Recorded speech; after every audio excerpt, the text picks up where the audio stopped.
For most of my life, I was trapped in the relentless pursuit of perfection. Perfect career, perfect family, perfect house. Every box checked, every milestone hit. And I did it. On paper, I had everything. But here's the truth. That perfect life almost killed me. Not physically, but in every way that matters. I was dying inside. This is what happens when you stop chasing perfection and start actually living. And why it might be the most important thing you ever do. Chasing perfection is like chasing a mirage. You think if you just work a little harder, optimize a little more, control a little better, you'll finally arrive. You'll finally be enough. But the finish line keeps moving. You get the degree.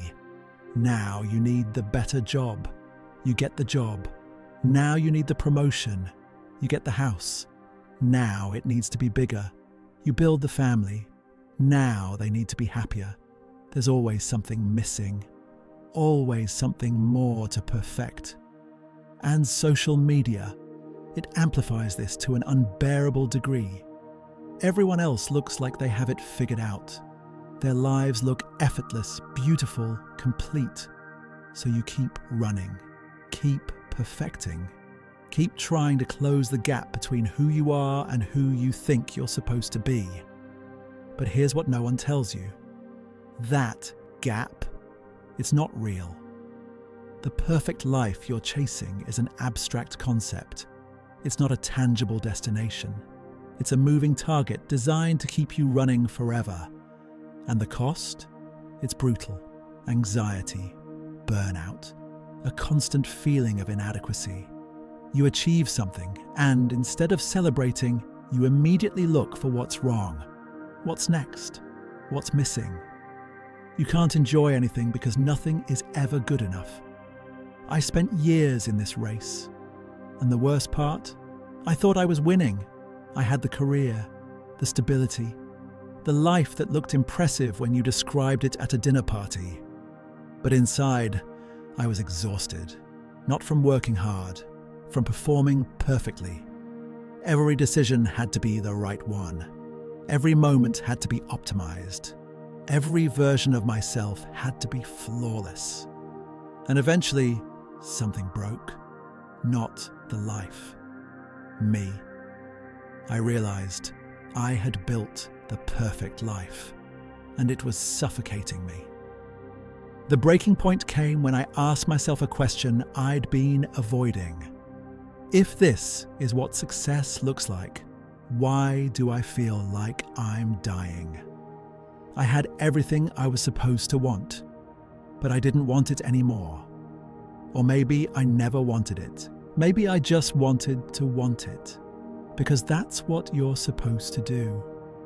That's what good enough looks like, right? Except here's the thing.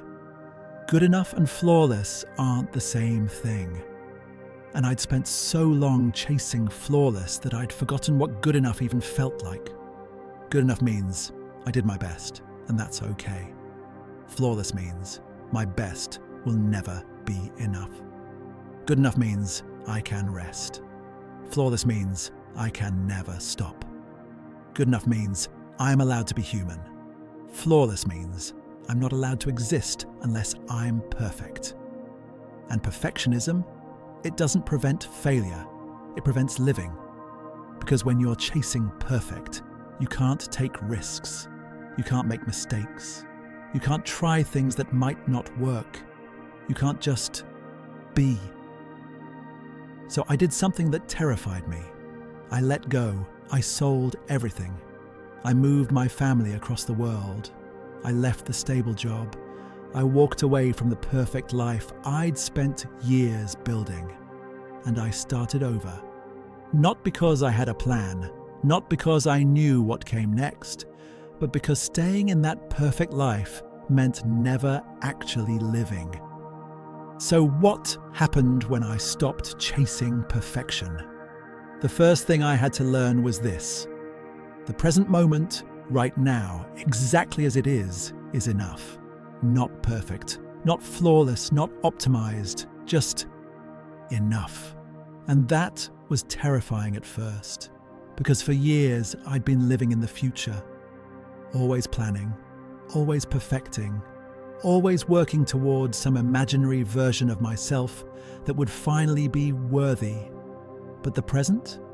I'd been ignoring it completely, so I had to relearn how to be here. One practice that helped me was something simple, the 5-4-3-2-1 grounding technique.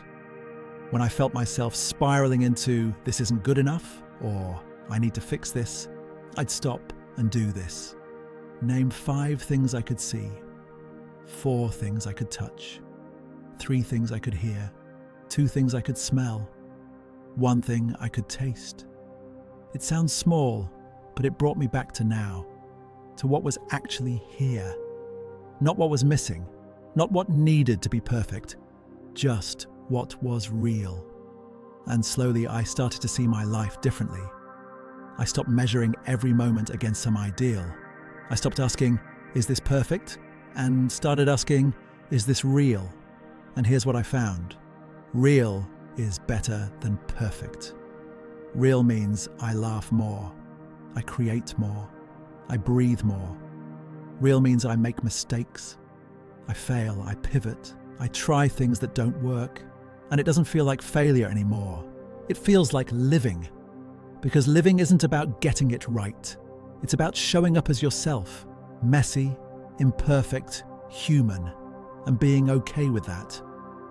I'm not as financially secure now. I don't have the impressive title. I can't brag about my perfect life.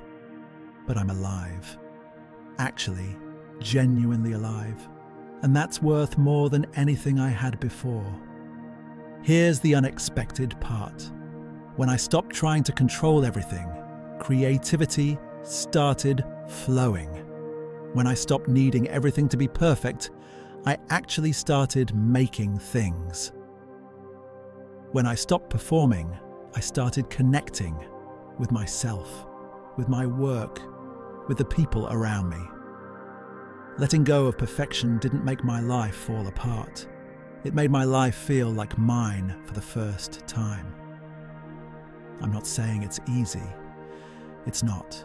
There are days when I still hear that voice. You should be further along. You should have more.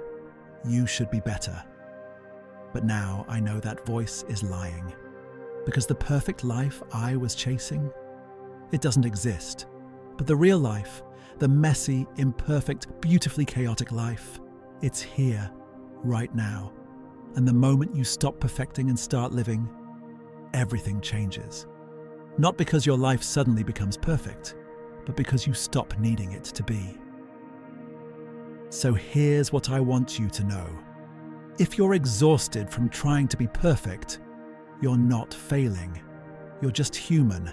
And being human means being imperfect, messy, flawed, real. You don't need to have it all figured out. You don't need to optimize every moment. You don't need to be excellent at existing. You just need to exist, fully, imperfectly, alive. Right now, try this. Take a breath. Look around. Name 1 thing you can see that's imperfect but beautiful. That's your life, not the future you're chasing. This, right here, and it's enough. Before you go, 3 things. First, if this resonated, press the like button. It helps this reach someone else who's been running the race to nowhere. Second, comment alive below. 1 word, your declaration that you're done chasing perfect and ready to live. Third, subscribe to The Becoming. This is a space for people who are done performing and ready to just be. You don't need to be perfect. You just need to be here. I'll see you in the next one.